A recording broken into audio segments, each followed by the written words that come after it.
श्रद्धेय स्वामी जी, यहाँ मंच पर उपस्थित राष्ट्रीय स्वयंसेवक संघ के वरिष्ठ प्रचारक और मेरे गुरुतुल्य श्री अशोक बेरी जी, श्री महिपाल सिंह खेरवाल जी, डॉक्टर देवेंद्र यादव जी और बहुआयामी और बहुकर्तृत्व के धनी मेरे साथी डॉक्टर दिनेश उपाध्याय जी। वैसे ये दिनेश जी के कई कार्यक्रमों में जाने का सुअवसर मुझे प्राप्त होता है। एक साथ विभिन्न प्रकार के कार्यक्रम, विभिन्न प्रकार की गतिविधियां चलाने में उनकी मास्टरी हासिल है। यहाँ पर उपस्थित भारतीय जनता पार्टी के सभी वरिष्ठ लोग और उपस्थित सभी स्वदेशी सनातन संघ से जुड़े प्रमुख कार्यकर्ता, नेपाल का मूल निवासी और जहाँ जो लोग यहाँ बसते हैं उनको भी मेरा सादर नमस्कार।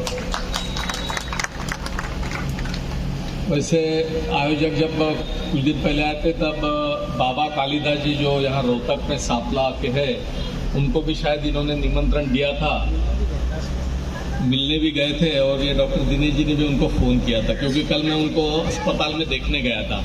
वैसे कल उनको दोपहर को छुट्टी हुई, वो आने का कह रहे थे लेकिन मैंने उनको आने से मना किया क्योंकि उनको यूरिन इन्फेक्शन की वजह से वो 5-6 दिन से अस्पताल में एडमिट थे और उनको कल विदेश दौरे पर जाना था। तो मैंने कहा आप इतने दूर से आने का कष्ट मत करो, आपकी अनुपस्थिति की बात मैं आयोजकों को और उपस्थित सभी प्रमुख लोगों के सामने रख दूंगा। वैसा नेपाल के विषय को लेकर हर भारतीयवासी, हर देशवासी, हर हिंदू, हर राष्ट्रभक्त चिंतित रहता है क्योंकि समय समय पर नेपाल में भारत विरोधी भी आवाज़ें उठती है। समय समय पर चाइना के इशारे पर अथवा विदेशी ताकतों के आधार पर नेपाल में नेपाल विरोधी गतिविधियां भी चलती हैं। वैसा नेपाल का और हिंदुस्तान का बहुत बड़ा एक सांस्कृतिक सामाजिक नाता रहा है। दो देश अलग है लेकिन राष्ट्र एक है। राष्ट्र कहने के बाद उस राष्ट्र की समान इतिहास, उस राष्ट्र का, उस देश का समान संस्कृति, समान सामाजिक परंपरा, सभी प्रकार के रीति रिवाज, ये सभी की समान अनुभूति नेपाल वासी भी अनुभव करते और हिंदुस्तान वासी भी अनुभव करते हैं। जिस भगवान देवी की हम आराधना करते हैं और जब देवी के अलग अलग शरीर के हिस्से इस भूभाग पर पड़े जिसको हम शक्तिपीठ कहते हैं, उन 52 शक्तिपीठों में से 4 शक्तिपीठ नेपाल में हैं। जिस भगवान राम और सीता को हम मानते हैं, जो सीता पली बड़ी मैथिली जनक की पुत्री, और जिस भगवान श्री राम का और माँ सीता का विवाह हुआ वो जनकपुर भी नेपाल में है। जब पांडव लोग हिमालय की ओर देवलोक की तरफ जा रहे थे तब शंकर भगवान को जब उन्होंने आराधना की तब शंकर भगवान जहाँ प्रकट हुए ऐसा पशुपतिनाथ भी नेपाल में है। सारा दुनिया और देश भगवान विष्णु का अवतार मानते हैं भगवान बुद्ध को। उस भगवान बुद्ध की जन्मस्थली जिस शाक्य वंश के वो सिद्धार्थ थे, गौतम थे, ऐसे भगवान बुद्ध की जन्मस्थली भी लुम्बिनी नेपाल में है। वैसा ये बात सही है कि नेपाल कभी ब्रिटिश औपनिवेशिकवाद का दबाव में नहीं रहा, लेकिन ब्रिटेन के करतूतों के कारण ही हिंदुस्तान से नेपाल अलग हुआ। जब हम अखंड भारत की कल्पना करते हैं तब आज का पाकिस्तान जो विभाजन स्वतंत्रता के साथ हुआ वो भी हिंदुस्तान का एक हिस्सा और अंग हुआ। आज का जो बांग्लादेश है वो भी पाकिस्तान के साथ एक जमाने में हिंदुस्तान का अविभाज्य अंग होता था। आज का जो भूटान है वो भी हिंदुस्तान से जुड़ा हुआ था। आज का जो म्यांमार है जिसको बर्मा कहते थे वो भी हिंदुस्तान का एक हिस्सा होता था। जो श्रीलंका था वो भी आज हिंदुस्तान का एक जमाने में हिस्सा था। अफगानिस्तान गांधार, महाभारत में जिस गांधार का उल्लेख आता है, गांधारी का उल्लेख आता है, वो भी हिंदुस्तान का एक समय भौगोलिक रूप से अविभाज्य अंग होता है। जो तिब्बत है, नेपाल से सटा हुआ, हिंदुस्तान से लगा हुआ भगवान शिव की धरती का, वो भी तिब्बत हिंदुस्तान का एक जमाने में हिस्सा होता है। उधर ईरान तक, कंबोडिया तक, थाईलैंड तक हिंदुस्तान की सीमा मानी जाती थी। ऐसा अखंड भारत, बृहद भारत, अंग्रेज और मुगलों के षड्यंत्रों के कारण आज अलग अलग हिस्सों में आज दिखाई देता है। लेकिन जैसे नेपाल में रहने वाला व्यक्ति हिंदुस्तान के साथ अपना सांस्कृतिक, अपना धार्मिक, अपना आध्यात्मिक परंपरा और वारसा सबकी समान है, इसलिए हिंदुस्तान में भी जो नेपाली रहते हैं उनको अपने मातृभूमि के बारे में जरूर प्रेम रहता है, और भारतीयों को भी नेपाल के बारे में भगवानों के चलते एक अलग सा जुड़ाव है। आज दुनिया में इजराइल नाम का एक देश है जो 7-8 अरब देशों से घुरा, और हमेशा अरब लोग उसको हड़पने के लिए, उसको ऊपर आक्रमण करने के लिए बने रहते, लगे रहते। इजराइल अपनी भूमि से जब परागंदा हुए थे सब इजरायली, तब हमेशा अपनी भूमि को आज़ाद और स्वतंत्र करने के लिए संकल्प लेते थे, और 1000 होता है। और ये अपनेपन की भावना आने वाले समय में अधिक सुदृढ़ हो, अधिक प्रखंड हो, अधिक एकाकार हो, ये देखने का दायित्व हम सब लोगों का है। स्वदेशी सनातन संघ ने नेपाल के लोगों का दिल जीतना और हिंदुस्तान के लोगों में इसकी अलग जगाने का जो एक अच्छा कार्य हाथ में लिया है, वो साधुवाद का पात्र है।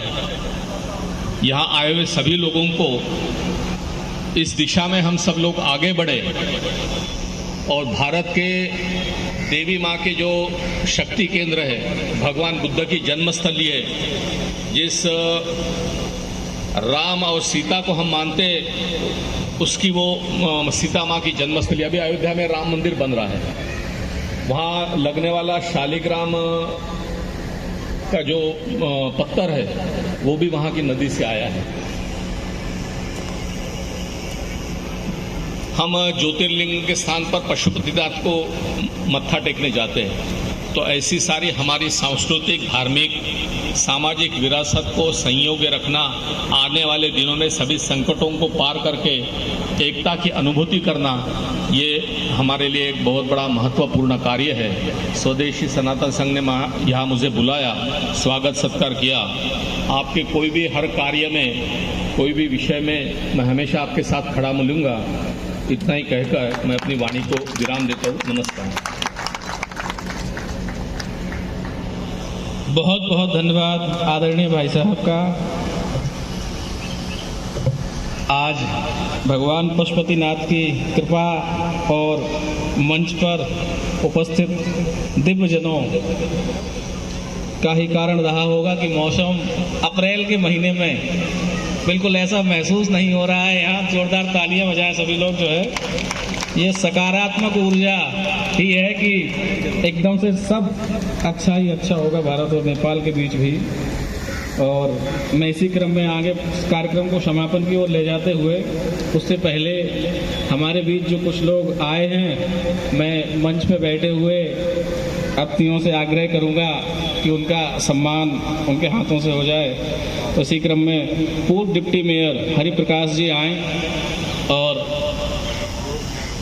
डॉक्टर दिनेश उपाध्याय जी उनको माल्यार्पण करके उनका सहाय प्रदान करें।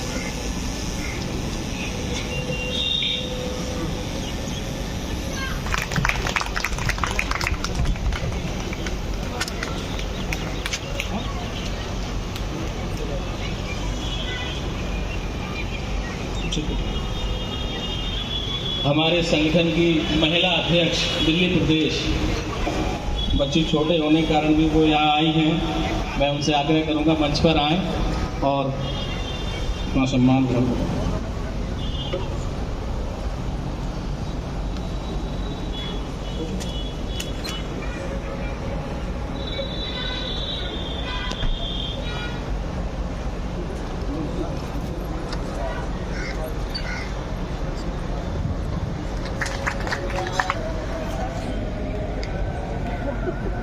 वहीं से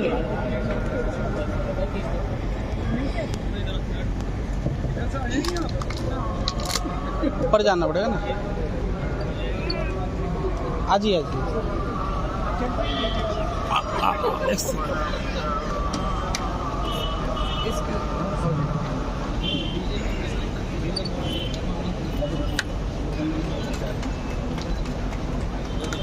प्रोफेसर अरुणाचलम मंच पर आए। पी अरुणाचलम कई किताबों के लेखक हैं, तमिलनाडु प्रदेश से हमारे बीच आए हैं, तमिलनाडु में संगठन का काम देख रहे हैं, अर्थशास्त्र के विशिष्ट विद्वान रहे हैं। प्रोफेसर अरुणाचलम।